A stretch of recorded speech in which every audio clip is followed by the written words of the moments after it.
Hey everyone, in this tutorial, I'll show you how to fix whimsical login issues in 2026.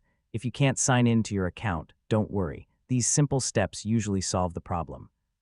So let's get started. First, make sure you're entering the correct email address and password. Yeah, even a small typo can prevent you from logging in. If you've forgotten your password, click the **forgot password ** option on the login page and follow the instructions to reset it using your email.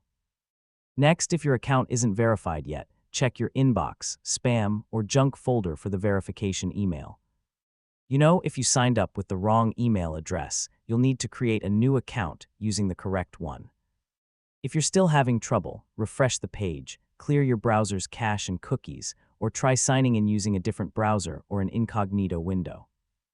Browser extensions can sometimes interfere with the login process. Finally, if none of these steps work, contact Whimsical support for further assistance and include any error messages you're seeing to help them troubleshoot the issue faster. And that's it.